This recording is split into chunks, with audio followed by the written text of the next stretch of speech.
माँ कात्यायनी की महागाथा। आज की कथा है माँ कात्यायनी की। कहते हैं उनकी कथा सुनने से मनुष्य के भीतर का भय समाप्त होता है और वह हर संघर्ष में विजय प्राप्त करता है। उनकी यह कथा साहस, शक्ति और आत्मविश्वास की अनमोल प्रेरणा देती है।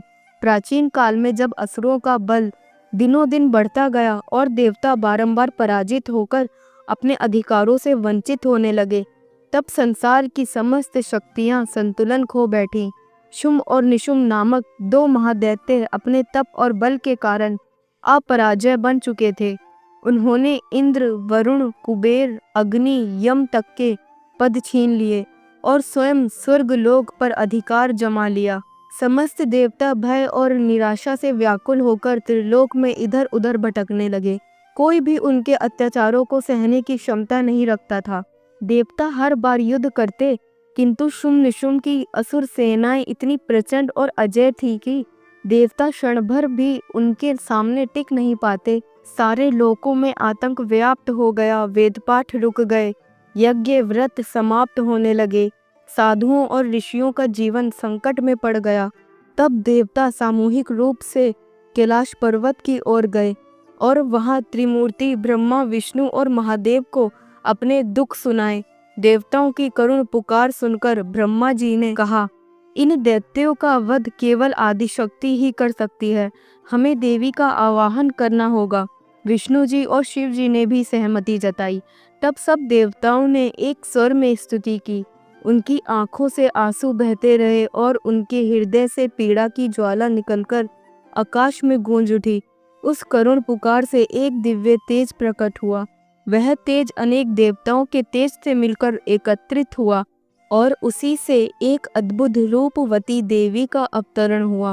वह दिव्य रूप था माँ कात्यायनी का।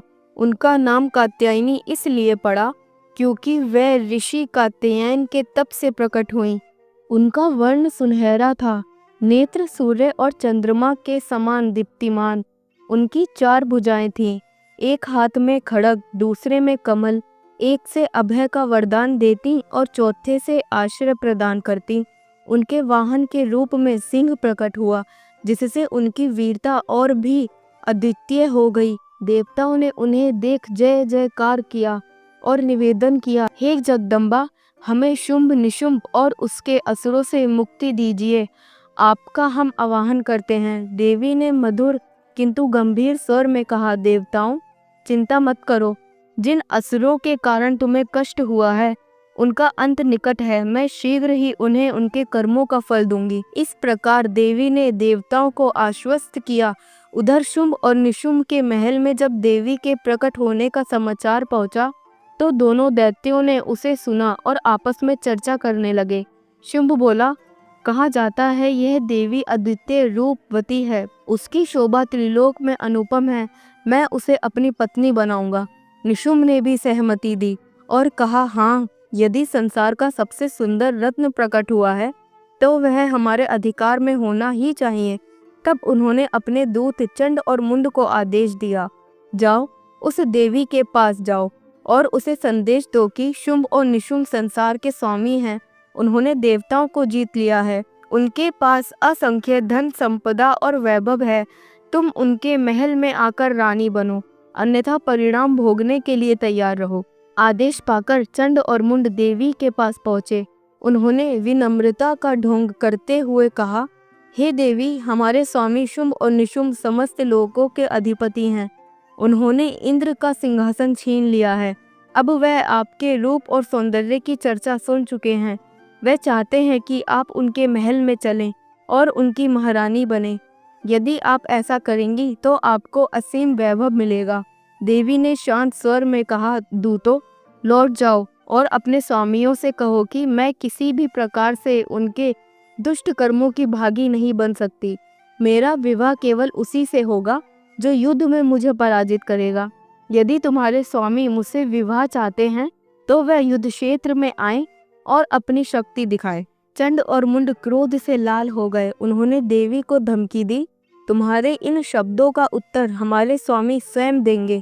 इतना कहकर वह लौट गए और जाकर शुंभ निशुंभ को सब बताया। दोनों दैत्य यह सुनकर क्रोधाग्नि में जल उठे।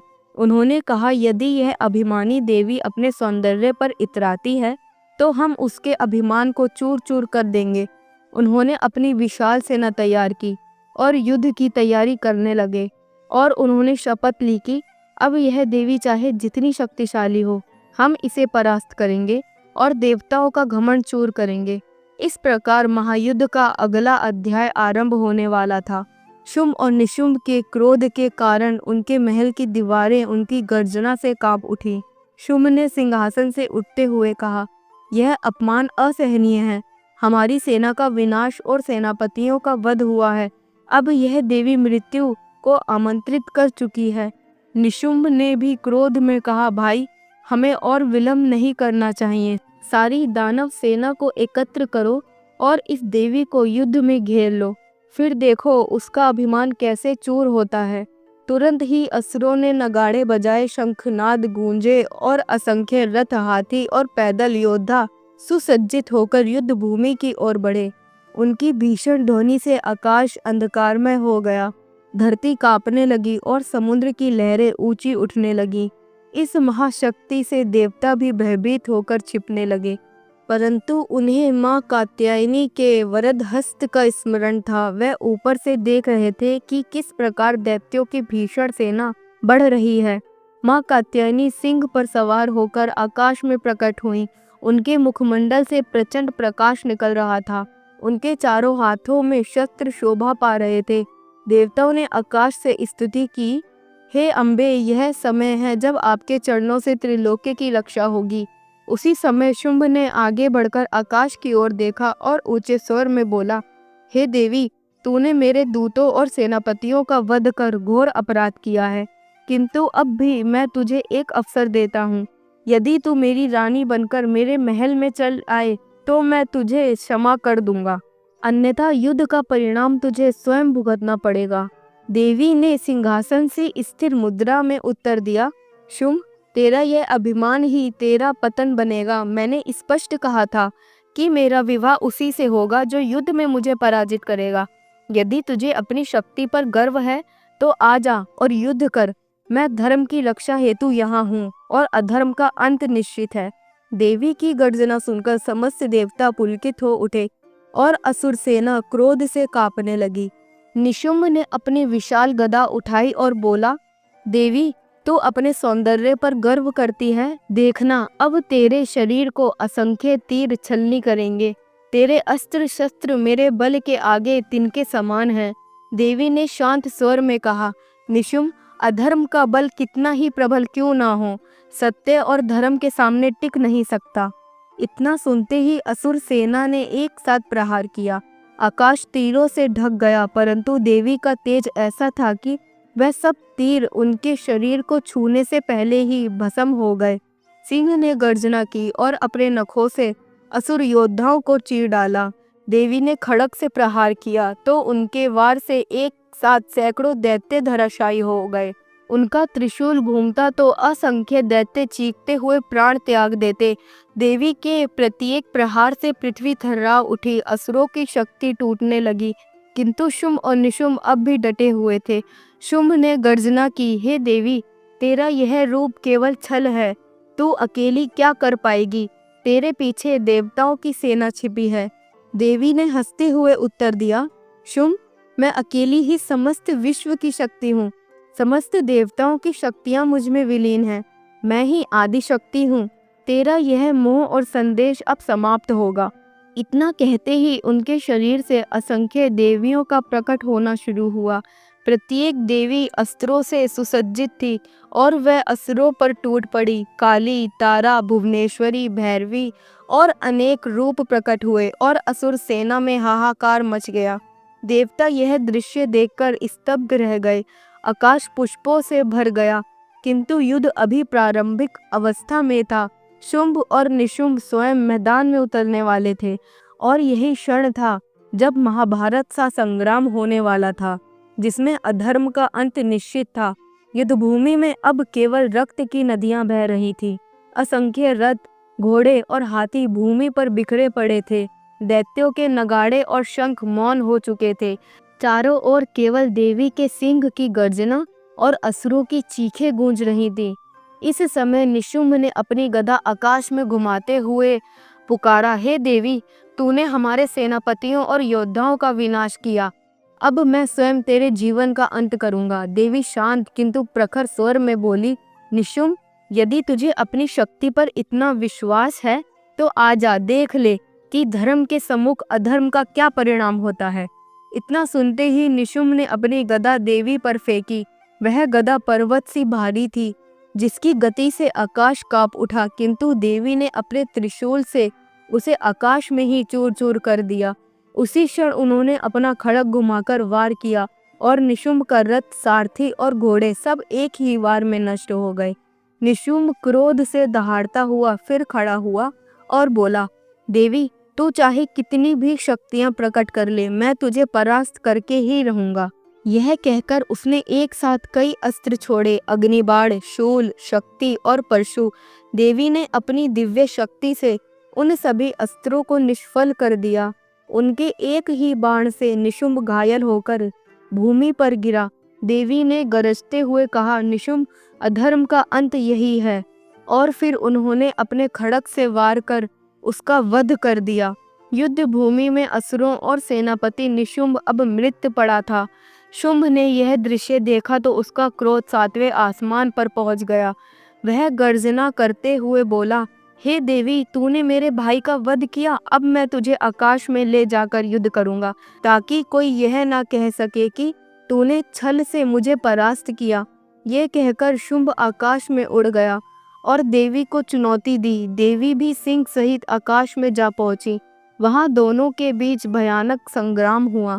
शुंभ ने अपने शूल, तलवार और अग्निबाण से प्रहार किया, पर देवी ने हर वार को सहजता से रोक दिया। शुंभ ने पुकारा, देवी, तू अकेली नहीं, अनेक रूपों में मुझसे युद्ध कर रही है। यदि तुझमें सामर्थ्य है तो अकेली मुझसे युद्ध कर। देवी ने हंसकर उत्तर दिया, हे शुंभ, यह सब रूप मेरे ही अंश हैं, समस्त शक्तियां मुझमें ही विलीन हैं। इतना कहते ही समस्त देवियां पुनः मां कात्यायनी के शरीर में समा गईं। अब देवी अकेली थीं, किंतु उनका तेज सहस्त्र सूर्यों के समान चमक रहा था। शुंभ ने अंतिम बार अपनी संपूर्ण शक्ति लगाकर देवी पर आक्रमण किया। उसने पर्वत सा भारी गदा फेंका और देवी ने त्रिशूल से उसे तोड़ डाला। फिर शुंभ तलवार लेकर दौड़ा और देवी से भिड़ गया। दोनों में भीषण मल्लयुद्ध हुआ। आकाश, पृथ्वी और चारों दिशाएं उनके युद्ध से कांपने लगी। अंततः देवी ने अपने त्रिशूल का प्रचंड प्रहार किया, जो सीधा शुंभ के वक्ष में लगा। शुंभ पीड़ा से तड़पकर गिर पड़ा और बोला, हे देवी, तू ही आदिशक्ति है, तुझसे कोई टकरा नहीं सकता। आज मैं समझ गया कि धर्म ही शाश्वत है। ये कहते ही उसका शरीर धाराशायी हो गया और वह प्राणहीन हो गया। युद्ध भूमि अब शांत हो चुकी थी। शुंभ और निशुंभ जैसे दुर्दांत असुरों का अंत हो चुका था। रक्त से रंजित धरती पर केवल देवी की विजय की गूंज सुनाई दे रही थी।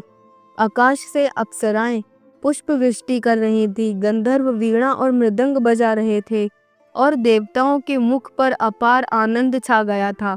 समस्त लोग हर्ष और उल्लास से गूंज उठे। इंद्र, वरुण, कुबेर और यम ने एक साथ आकर मां कात्यायनी के चरणों में प्रणाम किया और बोले, मां, आज आपके अद्वितीय पराक्रम से त्रिलोक्य भय मुक्त हुआ है। हम सब देवता, जिनकी शक्तियां असुरों ने छीन ली थी, आज हम पुनः अपने स्थान पर प्रतिष्ठित हुए हैं। यह आपका ही अनुग्रह है। देवताओं ने सामूहिक स्तुति की, हे जगतजननी, आप ही आदिशक्ति हैं, आप ही सृष्टि की आधारशिला हैं। आपके बिना यह ब्रह्मांड एक क्षण भी स्थिर नहीं रह सकता। आपने हमारी रक्षा करके धर्म को स्थिर किया है। हम सब आपकी कृपा से ही अपने कार्य कर पा रहे हैं। मां कात्यायनी ने करुणा से परिपूर्ण स्वर में उत्तर दिया, हे देवगण, यह विजय केवल मेरी नहीं बल्कि सत्य, धर्म और भक्ति की विजय है। जब जब असुर अधर्म का मार्ग अपनाएंगे और संसार में अन्याय बढ़ेगा, तब तब मैं किसी न किसी रूप में अवतरित होकर धर्म की रक्षा करूंगी। यह मेरा वचन है।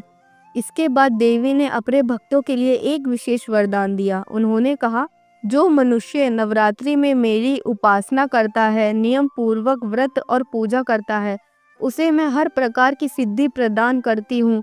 मेरी साधना से उसे धर्म, अर्थ, काम और मोक्ष चारों पुरुषार्थों की प्राप्ति होती है।